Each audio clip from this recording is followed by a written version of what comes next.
हाय everyone. So prelims का exam बहुत करीब है और इस समय I want to discuss a very important topic, when to quit UPSC preparation.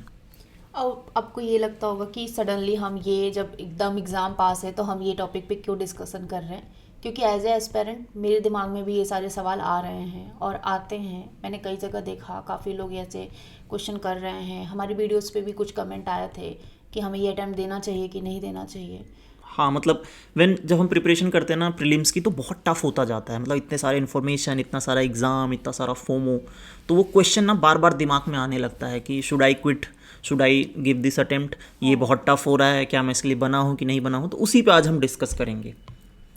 तो सबसे पहला क्वेश्चन हम डिस्कस करेंगे कि why not to quit. Okay, हाँ, क्योंकि क्विट करने से पहले ना आपको हर बार कहीं भी आपको कभी भी लाइफ में आपको क्विट करने का मौका मिले ना, तो या एक आप बार कभी काउंटर सोचो क्वेश्चन करो। तो काउंटर क्वेश्चन सोचो कि अभी ना क्विट करूं तो क्या होगा। एग्जैक्टली कि वाई नॉट टू क्विट। जैसे मैं सोचता हूँ कि अगर मैं क्विट कर दूंगा क्योंकि टफ है, क्योंकि क्विट करने का एक ही तरीका होता है कि टफ है, सक्सेस नहीं मिल रही है तो क्विट कर देते हैं। बट देन दूसरा क्वेश्चन मैं पूछता हूँ कि अगर यूपीएससी टफ है तो ईजी क्या है? क्या मेरी जॉब ईजी है जिसमें मुझे 8 से 9 घंटा रोज काम करना पड़ता है? हाँ, और डेली एक ये भी टेंशन रहता है कि कब तुम फायर हो जाओगे। इसकी कोई Exactly. गारंटी नहीं है कि अगले दिन इतना डायनेमिक्स चेंज हो रहा है, एआई आ रहा है, जॉब्स जा रही हैं, आगे पता नहीं क्या होगा। Nobody knows. उसके बाद क्या है, आपको अगर आपको कहीं भी जॉब स्विच करनी है तो भी आपको बहुत पढ़ना पड़ता है। Technology is changing every day. मैं सिर्फ टेक के प्रोस्पेक्टिव से बात कर रहा हूँ। आप बैंकिंग में देख लो, एम्प्लॉयज़ 12-12, 14-14 घंटे काम कर रहे हैं and they are just like बहुत फ्रस्ट्रेट हो चुके हैं। मेरा दोस्त खुद काम करता है। So if you are trying to quit the UPSC exam, then you have to ask yourself, if UPSC is tough then what is easy. ठीक है, पहले तो इस सवाल का जवाब क्योंकि देना आप पड़ेगा। इसको क्विट करके कुछ तो करोगे लाइफ में। और Exactly. अगर क्या वो इजी है, और इतना इजी है कि यूपीएससी आपको, क्योंकि यूपीएससी से भी ज़्यादा इजी है। UPSC is not easy exam, मैं ये नहीं कह रही हूँ, बट द प्रोसेस एक बार इस एग्जाम के बाद जो तुम्हारी लाइफ इजी होगी। आरओआई के टर्म में कितना अच्छा है ये पेपर। एग्जैक्टली। और उसके बाद दूसरा सवाल ये होता है कि आप क्विट तो कल भी कर सकते हो, तो आज क्यों?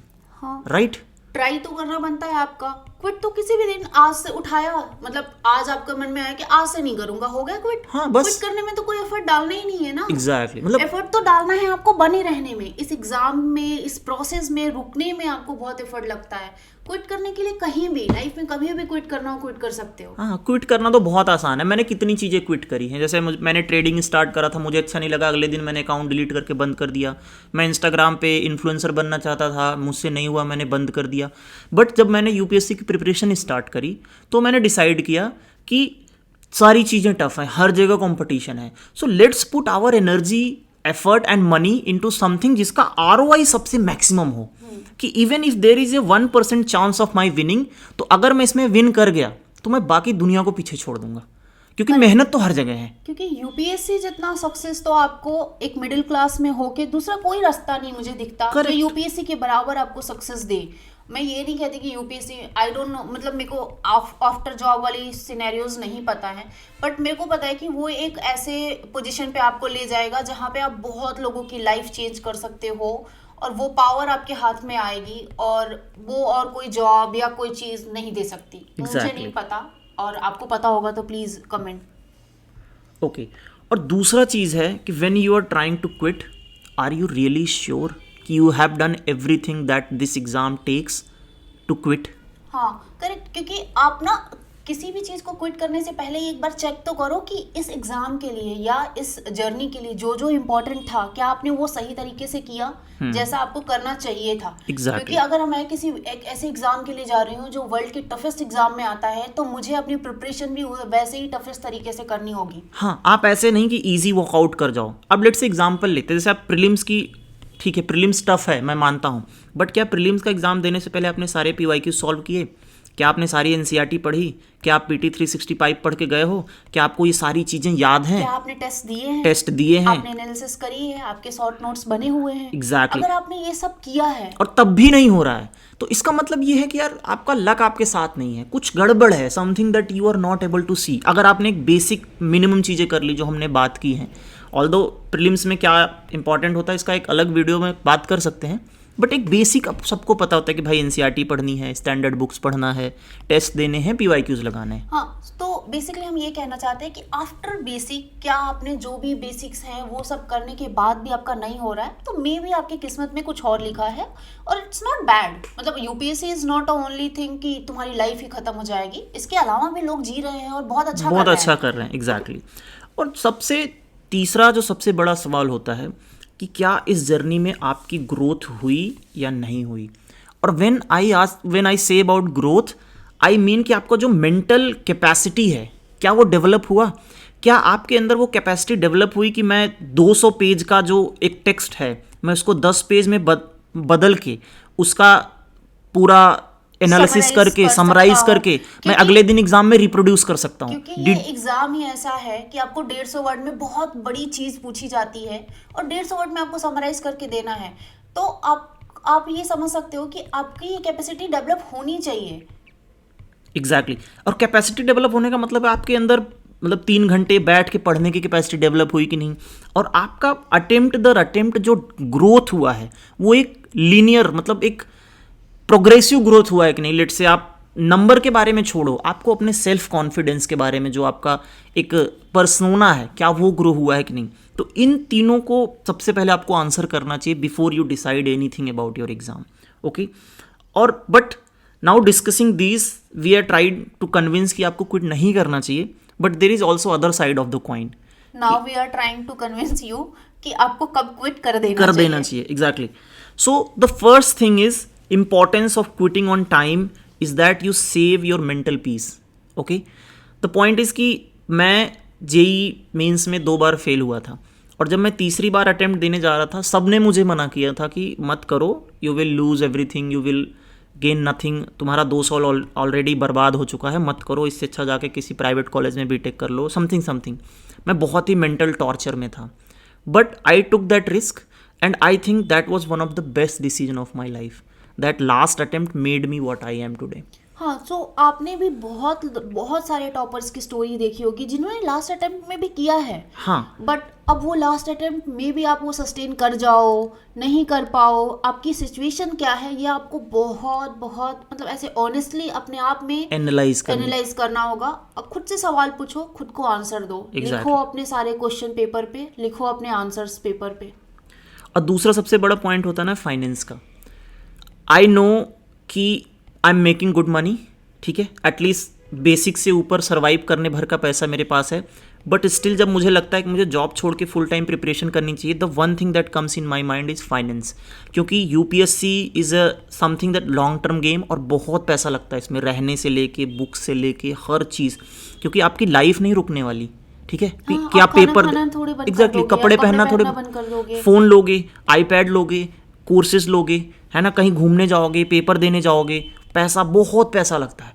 तो अगर ये मेंटल और फाइनेंशियल 2 चीज़ें आपके तरफ नहीं हैं, then you should consider option of quitting. Okay, so now we have discussed की थर्ड स्टेप कि आपको क्विट करने का फ़ायदा क्या होता है। नाउ राइट टाइम क्या है बाय असेसिंग दीज 2 थिंग्स। अब नाउ वी विल डिस्कस कि अल्टरनेट ऑप्शन क्या है क्विटिंग के अलावा, ठीक है। सो सबसे पहला अल्टरनेट ऑप्शन ये है कि आपको प्लान बी आपके पास है या नहीं है। क्योंकि आप जब भी ये प्रिपरेशन में आते हैं लोग, तो उनके पास एक उनका प्लान बी होता है, और प्लान बी रखना it's not a sign of weakness, it's a sign of intelligence. Exactly, कि आप स्मार्ट हो, इंटेलिजेंट हो, आप इमोशनल फूल होने से बच रहे हो कि नहीं अब तो मैं सिर्फ आईएएस बन के निकलूंगा, ऐसा कुछ भी नहीं होता। एग्जैक्टली, आपको अपना प्लान भी हमेशा ही रखना पड़ता है, और एकदम सॉलिड प्लान भी होना चाहिए। सॉलिड प्लान भी होना चाहिए। और मैं इसलिए कह रहा हूँ ना कि नासा और इसरो जैसे लोग जो कि अपने इतने बड़े बड़े साइंटिस्ट पीएचडी होल्डर्स के साथ वो अपना मिशन लॉन्च करते हैं, उनके पास बड़ी टीम है, उनके पास हाँ, उनके पास भी प्लान बी, प्लान सी और प्लान डी होता है। दे आर नॉट, वो बेवकूफ़ नहीं है। तो प्लान बी रखना is sine of intelligence, not a weakness. तो आपके पास प्लान बी होना चाहिए, आप उस प्लान बी को एग्जीक्यूट करो, एक ब्रेक लो, ठीक है, मे बी 1 साल का, 1.5 ईयर का। हम यहाँ ये डिस्कस नहीं कर रहे हैं कि आप कोई काम करने लग जाओ या जॉब ढूंढने लग जाओ। हम ये प्लान बी में ये भी डिस्कस है, टेक अ ब्रेक, जस्ट कुछ भी मत करो, 5-10 दिन 15 दिन, जब तक मन नहीं करता एक बार सोचो कि और प्लान बी नहीं है तो बनाओ इस ब्रेक में। एग्जैक्टली, मे बी वो प्लान बी आपका ब्रेक में, मतलब प्लान बी बनाना could be a plan B, हाँ, कि आपकी स्ट्रेंथ वीकनेस क्या है, आपके पास और अपॉर्चुनिटीज हो क्या सकता है। है वो ब्रेक के बाद आपको रीस्टार्ट करने का मन मन जाए। करे कि आपको ये रियलाइज हो जाए कि यार कि नथिंग इज इजी और यूपीएससी ज़्यादा इजी था। फिर आप जब उस माइंडसेट से वापस आओगे ना, आप और एफर्ट से काम करोगे। ओके, और दूसरा अल्टरनेट क्या हो सकता है कि जो हम लोग कर रहे हैं, ठीक है, we are not 100% in UPSC journey, we are doing it part time, and I think this is the best part of my preparation. और मैं ये डिसाइड नहीं कर पाती हूँ कि मैं पार्ट टाइम जॉब कर रही हूँ या पार्ट टाइम यूपीएससी कर रही हूँ। Exactly. ये कंफ्यूजन मेरे दिमाग में हमेशा बना रहता है, क्योंकि जब भी मैं जॉब पे जाती हूँ, ऑल्दो मैं अपने जॉब को 100% मेरा देती हूँ, ऐसा नहीं है कि मैं ऑफिस टाइम पे, बट मेरे बैक ऑफ द माइंड रहता है कि मैं यहाँ के लिए नहीं हूँ, मुझे ये नहीं करना है, मुझे यहाँ से निकलना है, और ये यहाँ पे मैं बेयर मिनिमम अभी काम कर देती हूँ, वहाँ पे मैं अपने 100% नहीं दे रही हूँ, बिकॉज ऑफ कि मैं यूपीएससी को अपना 100% देना चाहती हूँ। हम दोनों जगह अपना 100% दे रहे हैं, और जस्ट पॉइंट ये है कि इस पार्ट टाइम की वजह से ना हमारे ब्रेन में बहुत ही सिक्योरिटी रहती है। We are not answerable to anyone, हम पे कोई प्रेशर नहीं बना सकता। हाँ, we are not accountable to anyone कि हम तुम्हें आंसर करें कि हमारा क्यों नहीं हुआ, और हम ये कर रहे हैं बाई चॉइस, बाई फोर्स हम नहीं कर रहे हैं। बाई फोर्स तो हमें सोसाइटी और हमारी फैमिली से प्रेशर है कि हम कर ही क्यों रहे हैं। हाँ। हम we are doing good in our life, मतलब हम अच्छी सैलरी पे काम कर रहे हैं, अच्छे एमएनसीज में काम कर रहे हैं, और हम शायद फैमिली से ये प्रेशर है कि शायद तुम इधर करोगे तो इतनी दिनों में तुम डबल जंप ट्रिपल जंप कर सकते हो, तुम बाहर जा सकते हो, हमें बहुत सपने दिखाए जाते हैं। But we are doing by choice कि नहीं, हम एक मतलब अपनी लाइफ को इस तरफ भी देखते हैं और हम अपना यहाँ 100% देना चाहते हैं। एग्जैक्टली, और इस सिक्योरिटी, सेंस ऑफ सिक्योरिटी की वजह से जो हमारा दिमाग रिलैक्स रहता है, वो हमारी सबसे बड़ी स्ट्रेंथ है, and that brings clarity and focus and peace of mind during the preparation, जो कि यूपीएससी जर्नी के लिए बहुत इंपॉर्टेंट है। सो आई होप कि we have discuss these things in detail and this make some sense to you. तो lastly मैं एक चीज़ कहना चाहती हूँ, अगर आप लोगों को किसी को भी कुछ भी कोई भी क्वेश्चन ऐसे दिमाग में आ रहा है तो you can comment on the video, और हम सारे क्वेश्चन को आंसर करेंगे। इट्स ओपन सेशन भी कर सकते हैं एज पर रिक्वायरमेंट, जैसा भी कमेंट आएगा। बट हाँ, प्रॉमिस कि हम सारे क्वेश्चंस का आंसर करेंगे, चाहे कमेंट करके या वीडियो बना के, बट करेंगे ज़रूर। तो please watch the full video, maybe it help you. Even if एक लोग को भी हेल्प कर दे, then it would be more than enough. So thank you for watching the video and see you in the next one. And I hope that you don't quit and you succeed at the end. Thank you. All the best.